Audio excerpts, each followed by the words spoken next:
बिस्मिल्लाहिर्रहमानिर्रहीम। अस्सलामुअलैकुम। शादी के बाद जब भी मैं हामला होती तो शौहर उसी दिन मुझे मारता और मेरा हमल ज़ाया कर देता। इस तरह मेरे 4 हमल ज़ाया कर दिए।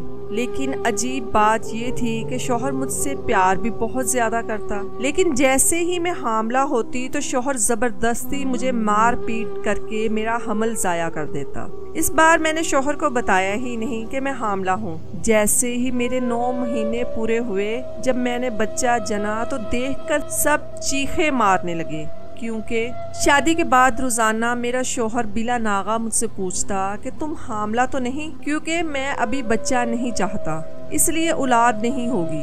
अगर तुम हामला हो तो सबसे पहले मुझे बताना। और हर रोज शाम मुझे अपने साथ एक वीरान जगह ले जाता और वहाँ बने एक खाली कमरे में बंद कर देता। उस कमरे में कुछ बहुत अजीब होता कि जैसे ही मैं कमरे में दाखिल होती मुझे नींद आने लगती और मैं गहरी नींद में चली जाती।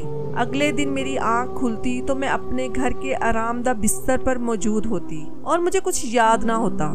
मेरे सास ससुर मुझे नफरत से देखते, इस हद तक कि मेरी सास ने मुझसे बातचीत करना बंद कर दी और घर के काम के लिए एक खास मुलाजमा रख दी, जो हर वक्त घर में अपने आप को चादर में छुपा कर रखती कि हाथ पैर भी ना दिखते। बाद में पता चला कि वो मुलाजमा गूंगी है, लेकिन मेरी हैरत की इंतहा न रही जब मैंने एक दिन उसे अपने ससुर से राज की बातें करते सुना, जिसे सुनते ही मुझ पर आसमान टूट पड़ा। मैं वो हकीकत सुनते ही दंग रह गई। अपने शौहर को बताना चाही तो उसने झिड़क दिया। मैं बड़ी परेशान थी। जब मैं हामला हो गई, मेरे शौहर को जैसे ही ये बात पता चली, उसने मेरा हमल ज़ाया करवा दिया।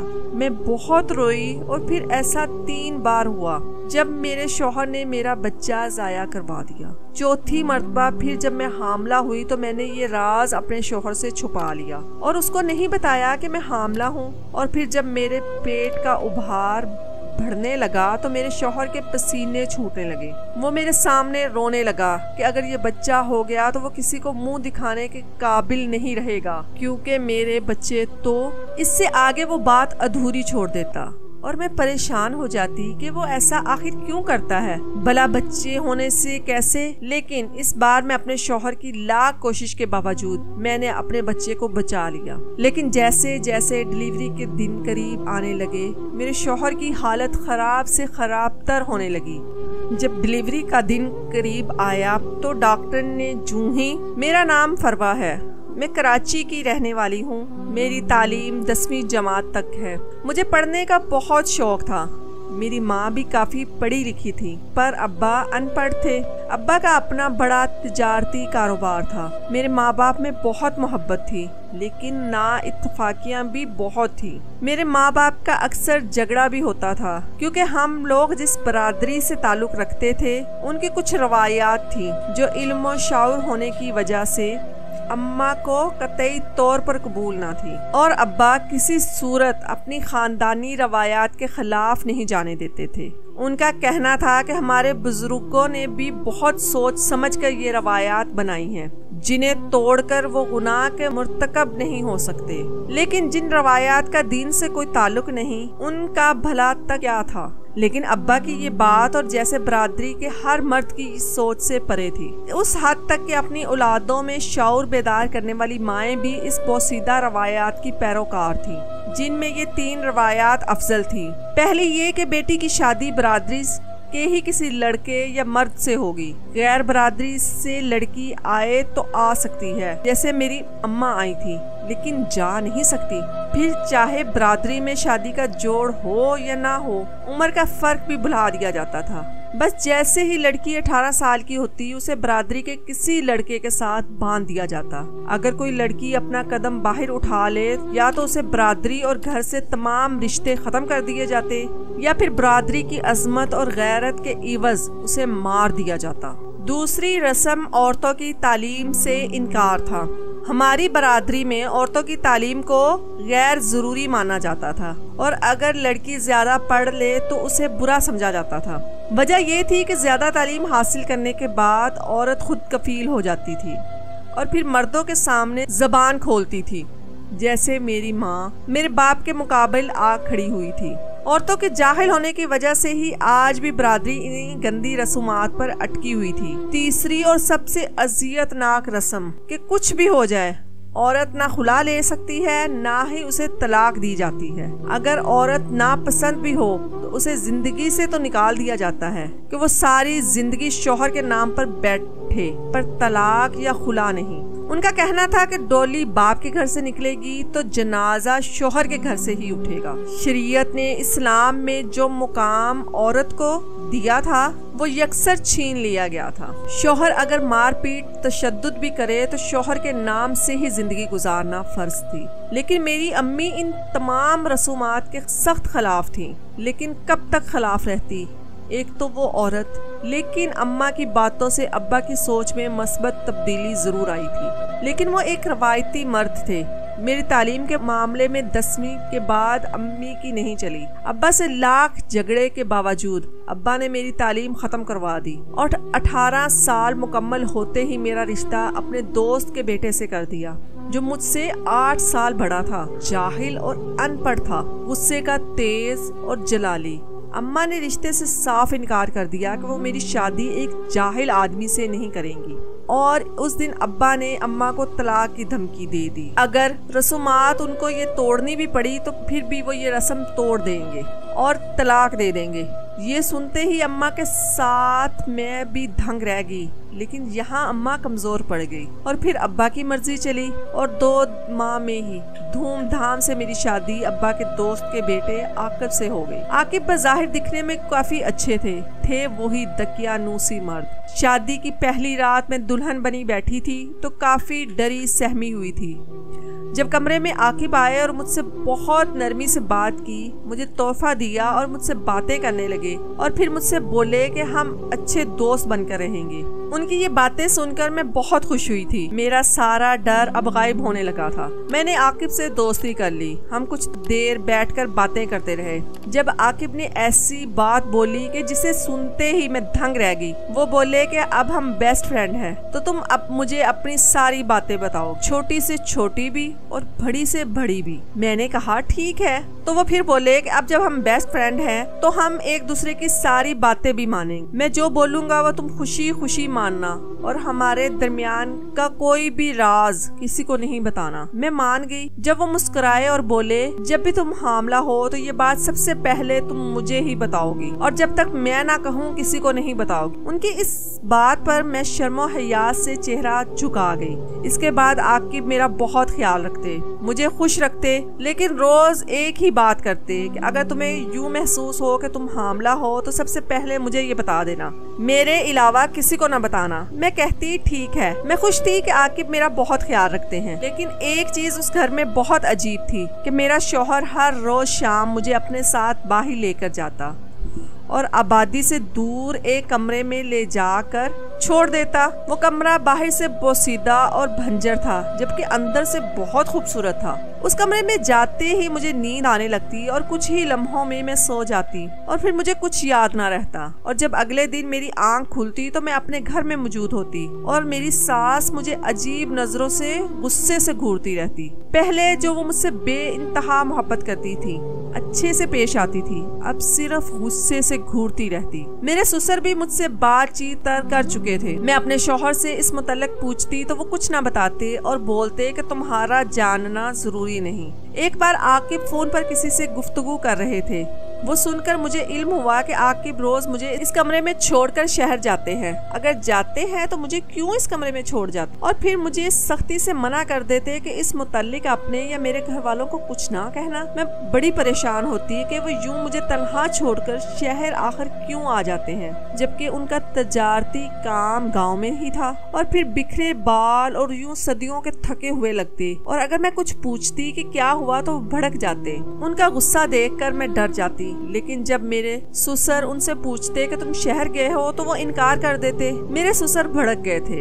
यही सब घर में चल रहा था जब मेरे ससुर ने घर पर एक मुलाजमा काम के लिए रख ली और ये देखकर मुझे शदीद धचका लगा कि वो मुलाजमा किचन के काम, खाना पकाना वगैरह कर रही है, जबकि हमारी बरादरी में किचन के काम सिर्फ घर की औरतें यानी बीवी, बहन, बेटियां, बहू ही करती थी। तो फिर मेरे ससुर ने मुलाजमा कैसे रख ली? मुलाजमा को रखते देखकर मेरी सास ने बहुत वावेला मचाया। फिर सारा इल्जाम मुझ पर ही डाल दिया कि घर की ये हालत, ये नौबत मेरी वजह से ही हुई है। मैं बहुत परेशान थी। मेरी सास हर वक्त मुझे बद्दुआएं देती थी, जबकि घर के अंदर कोई खिचड़ी चल रही थी, और खिचड़ी कुछ और नहीं बल्कि ऐसी थी कि जिससे घर की बुनियादें ही हिल जाती, जिन सब से ही मैं अनजान थी। वो मुलाजमा हर वक्त चेहरे पर नकाब ओढ़ कर रखती और हाथों पैरों पर मोजे चढ़ा कर रखती। ससुर के अलावा किसी से बात ना करती, जैसे गूंगी हो, और सिर्फ ससुर के सामने ही अपनी जबान खोलती। मुझे अपने ससुर और मुलाजमा पर शक था। मैंने यही बात अपने शौहर के सामने करना चाही तो वो आग बगोला हो गए। लेकिन मैंने भी फैसला कर लिया कि ना तो मैं अपने शौहर के साथ इस कमरे में जाऊंगी जो घर से दूर एक वीराने में है, ना ही मैं ससुर और उस मुलाजमा को अकेला छोड़ूंगी। इस फैसले पर मैंने अमल किया। जब रात मेरे शौहर ने मुझे अपने साथ लेकर जाने का तो मैंने साफ इनकार कर दिया। मेरे इनकार पर शौहर का रंग सुर्ख हो गया और वो गुस्सा करने लगे, पर मैं ना मानी। लेकिन फिर भी जबरदस्ती मेरा शौहर मुझे अपने साथ ले गया, और फिर मेरे लाख इनकार करने के बावजूद मुझे वो अपने साथ ले जाता। और अगले दिन जब मुझे होश आता तो हैरतनाक तरीके से मुस्तरिब होता और फिर मुझसे पूछता कि तुम कैसा महसूस कर रही हो, क्या तुम्हें लगता है कि तुम हामला हो गई हो? उनके सवाल मुझे अजीब लगते। भला वो क्यों बार बार मेरे हामला होने का पूछते थे, और अगर पूछते भी थे तो ऐसा जैसे उसके पीछे उनका कोई बड़ा मकसद मौजूद हो। आज भी मेरे उठते ही उन्होंने मुझसे यही सवाल पूछा। मैं जवाब देने ही वाली थी कि जब मुझे अचानक अबकाई आ गई। मैं बाथरूम में भागी तो मेरा शौहर भी मेरे पीछे आ गया। उसका चेहरा जर्द था, जैसे कुछ बहुत बुरा हो गया हो। जब मेरे बाहर निकलते ही वो बोला कि तैयार हो जाओ, हमें अस्पताल जाना है। मैं बड़ी हैरान हुई और कहा कि सिर्फ उल्टी ही तो आई है, पर वो मुझे जबरदस्ती अपने साथ ले गए। अस्पताल ले जाकर मेरा चेकअप करवाया। चेकअप के बाद डॉक्टर ने खुशखबरी सुनाई कि मैं हामला हूँ। ये सुनते ही मेरे शौहर के हाथ पांव कांपने लगे। मैं अपने शौहर को देखकर हैरान और परेशान रह गई कि बच्चा होने की खबर पर तो उन्हें खुश होना चाहिए था, फिर वो इतने डरे हुए क्यों थे? मैं यही सोच रही थी कि जब मेरे शौहर ने जो कहा वो सुनते ही मेरे पैरों तले से जमीन निकल गई। मेरे शौहर ने मेरा हमल मेरे रोने और मेरे मना करने के बावजूद जाया करवा दिया, और पूछने पर बोले कि मैं मजबूर हूँ।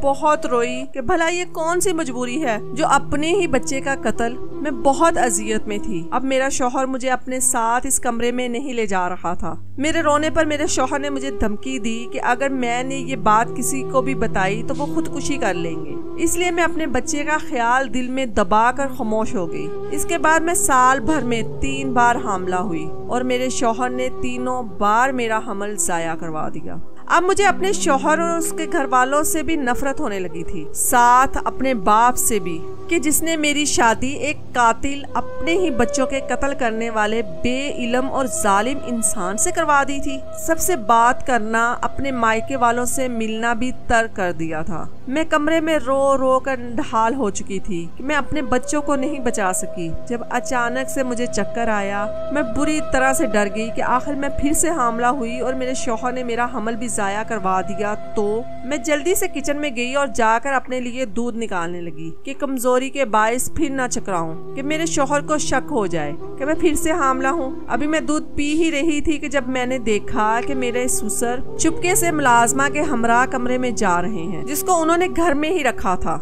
मैं दंग रह गई, क्योंकि मेरे ससुर का छुप कर जाना और घबराना बहुत ज्यादा अजीब था। मैं भी खामोशी से उस मुलाजमा के कमरे की तरफ बढ़ी ताकि देख सकूं कि मेरे ससुर ऐसे क्यों जा रहे हैं। मैं कमरे के बाहर दरवाजे से कान लगाए खड़ी थी जब अंदर से आवाजें सुनी, और जूं जूं मैं सुनती गई मेरे पैरों तले से जमीन ही निकलती गई। मेरे हाथों से दूध का गिलास गिर गया और यूं लगा कि जैसे पूरे घर की छत ने मेरे वजूद को तोड़ दिया हो। इतना घिनौना काम मैं तसव्वुर भी नहीं कर सकती थी। जब ग्लास टूटने की आवाज पर मेरे ससुर और मुलाजमा कमरे से बाहर आए, लेकिन जो राज मुझे पता चल गया था, इसके बाद मेरा अपने कदमों पर खड़ा रहना मुश्किल हो गया कि मेरे साथ इतना सब कुछ हो गया है और मुझे पता ही नहीं चला। मेरे ससुर और उस मुलाजमा ने मुझे आगे बढ़कर थामना चाहा जब मैं चीख पड़ी, फिर चीख चीख कर रोने लगी कि कमरे से मेरी सास भी बाहर निकल आई। हैरत से मुझे देखने लगी, लेकिन अगले ही लम्हे जो हुआ वो मेरी सास के पैरों तले से जमीन खींच गया। मैं जमीन पर गिरी थी। मेरी सास मुझे अपने साथ कमरे में ले गई। मेरा ससुर और वो मुलाजमा भी कमरे में आ गए। मैं अपनी बर्बादी पर धाड़े मार मार कर रो रही थी जब मेरी सास ने मुझे गले से लगाया और फिर मेरे ससुर और उस मुलाजमा ने सारी हकीकत खोलकर सामने रख दी, जिसे सुनते ही मेरा सांस लेना भी मुश्किल हो गया। फिर मुझे मेरी सास ने मुझसे कुछ बातें की और समझाया, तो मैंने भी अपने शौहर से इंतकाम लेने का सोचा। मैं अपने सास ससुर और सबको अपने हामला होने से इस कमरे तक और फिर हमल जाया होने की सारी बातें बता दी, जिससे सुनते ही मेरी सास बेयकीनी से रोने लगी कि मेरा शौहर इस हद तक भी जा सकता था। इसके बाद हम सब ने मिल, लेकिन वक्त गुजरने के साथ साथ जूं मेरा पेट भरने लगा, मेरा शौहर परेशान हो गया और मुझे जबरदस्ती जल्दी से अस्पताल ले गया। डॉक्टर से हमल जाया करने का कहा तो उसने साफ मना कर दिया और कहा कि अब अगर हमल जाया हुआ तो लड़की मर जाएगी। ये सुनते ही मेरा शौहर सर पकड़ते हुए रोने लगा और बोला कि अगर ये बच्चा इस दुनिया में आ गया तो मैं किसी को मुंह दिखाने के काबिल नहीं रहूंगा। मैं अपने शौहर की बात सुनकर हैरान हो गई, क्योंकि मैं इसका राज जान चुकी थी, इसलिए खामोश रही।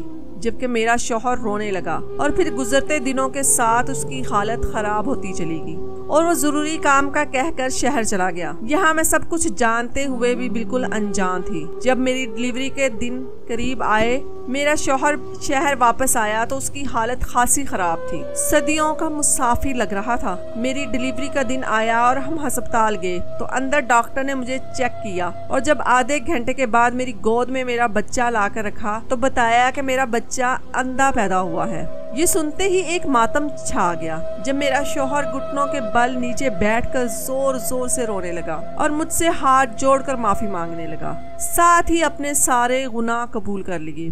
तभी कमरे में आती मुलाजमा ने भी अपना नकाब उतार दिया, जिसे देखते ही अब मेरे शौहर के कदमों तले जमीन खिसक गई और फिर वो ढेर होता चला गया, क्योंकि कमरे में दाखिल होने वाली लड़की कोई और नहीं बल्कि मेरे शौहर अपने दोस्तों के साथ कुछ साल पहले शहर गए थे। वहाँ हुंजा की वादियों में घूमते इन्हें वहाँ एक लड़की मिली और जिस कॉटेज में ये ठहरे थे वो लड़की वहाँ खाना बनाती थी। वो लड़की बला की हसीन थी, बिल्कुल कश्मीरी सेब की तरह। जब मेरे शौहर को वो पसंद आ गई, लेकिन वो बहुत मासूम थी और साथ समझदार भी।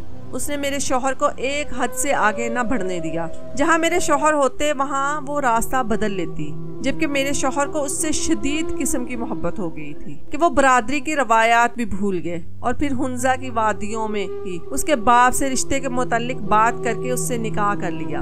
उस लड़की के बूढ़े बाप को भी एतराज ना हुआ कि वो जिम्मेदारी से सबको दोष हो जाएंगे। शादी के 2 माह तक मेरे शौहर इस लड़की के साथ रहे। जब गांव के बुलावे पर इन्हें जाना पड़ा और वह वापस आने का वादा करके गांव चले गए, वहां उनकी पहली बीवी इंतजार करने लगी और इस इंतजार का अरसा तवील तर होता चला गया और वो एक बच्चे को जन्म दे गई, लेकिन वो वापस ना लौटे। साथ ही उसे अपने नाम के साथ बांध रखा। दूसरी तरफ मेरा शौहर बुरी तरह से परेशान था कि जज्बात में आकर इतना बड़ा कदम उठा तो लिया है, लेकिन अगर ये बात बरादरी में पता चली तो बहुत बुरा होगा। इस बुज़दिली की वजह से वो छुप गया और इस लड़की को बेआसरा छोड़ दिया। बच्चा जब 3 माह का हुआ तो मालूम पड़ा कि उसके दिल में सुराख है और ऑपरेशन जरूरी है। वो जो सोच चुकी थी कि मर जाएगी पर दोबारा इस इंसान के मुतालिक ना सोचेगी, पूरी तरह तड़प गई और फिर हर तरीके से ढूंढने की कोशिश की। जब अल्लाह के करम से उसे हुंजा में उनका दोस्त नजर आ गया, क्योंकि वो तालीमी आफ्ता शहरी था, इसलिए उस लड़की की बर्बादी पर उसको बड़ा रहम आया। उसे मेरे शौहर के घर पहुंचा दिया। वो वहाँ सब घर वालों के सामने बहुत रोई और बच्चा आगे कर दिया, लेकिन उस वक्त डर कर मेरे शौहर मुकर गया और कहा कि वो उस औरत को नहीं जानते जो न जाने किसका गुनाह उनकी झोली में डाल रही है। बरादरी वालों ने उस लड़की को घर से निकाल दिया और बहुत जलील किया। मेरी सास ने भी बेटे पर यकीन किया जब उस लड़की ने रोते हुए मेरे शौहर को बद्दुआ दी कि अगर तुम झूठे हो और मैं सच्ची हूँ, अल्लाह करे कि तुम्हारी औलाद भी माजूर पैदा हो, किसी ऐसी बीमारी में मुलव्वस हो कि तुम खून के आंसू रो।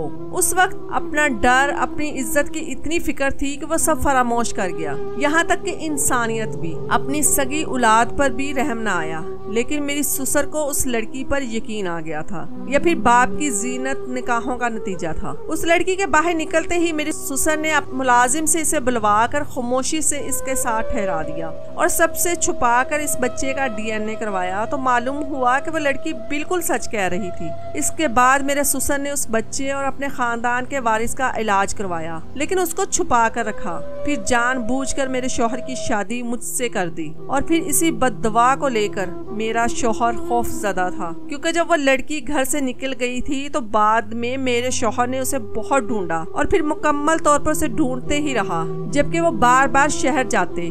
जिस पर मेरे ससुर ने गुस्सा किया तो वो मुझे अपने साथ उस वीरान कमरे में ले जाते और घर पर आकर कहते कि मुझे मायके लेकर गया है, जबकि मुझे उसी कमरे में मुलाजमीन के जेरे निगरानी छोड़कर खुद शहर चले जाते थे। इसीलिए मेरी सास नफरत करने लगी थी कि मैं घर बनाने वाली लड़की नहीं हूँ, क्योंकि मैं घर में रहती ही नहीं हूँ। फिर ससुर अपनी पहली बहू को मुलाजिमा बनाकर घर ले आए और इस बच्चे को अपने मुलाजिम के पास रहने दिया। उस दिन जब मैं दूध का गिलास लेकर ससुर के पास मुलाजमा के कमरे में गई थी तो अंदर से ऐसी ही अधूरी बातें सुनी, जिसे सुनते ही मैं पूरी बात समझ गई। और फिर जब मेरी सास ने उस मुलाजमा का चेहरा देखा तो मेरी ससुर ने पूरी तफसील बता दी। मैंने उस लड़की से माफ़ी मांगी, अपने शौहर की वजह से नहीं बल्कि अपने मासूम वजूद में पलते बच्चे की वजह से, कि मेरा बच्चा उसकी बद्दुआ का शिकार ना हो जाए। और फिर जब मेरा बच्चा पैदा हुआ तो ससुर के कहने पर डॉक्टरों ने झूठ कहा कि बच्चा अंधा है, जिसे सुनते ही मेरे शौहर ने रोते हुए सारे जुर्म कबूल कर लिया। इस बात को साल बीत गया है, बरादरी की रसूमात अभी भी वही हैं। ये सब करने की वजह से मेरे ससुर ने मेरे शौहर को घर से निकाल दिया और अब मैं और मेरी सौतन एक साथ रह रही हैं। हम दोनों मजबूर हैं और इन रवायात की भेंट चढ़कर तलाक नहीं ले सकती, लेकिन अपने शौहर को माफ भी नहीं किया। मेरा अब्बा आज अपने फैसले पर शर्मिंदा है। मेरा शौहर रोज माफीनामा भेजता है। प्यारे लोगों, जो रवायात इस्लाम के खिलाफ हों उन रवायात को तोड़ देना चाहिए। जो लोग अपने बुजुर्गों के गलत अकायद पर चलते हैं वो गलत नतीजे पाते हैं। आपके बुजुर्ग भी इंसान ही थे, गलत हो सकते हैं।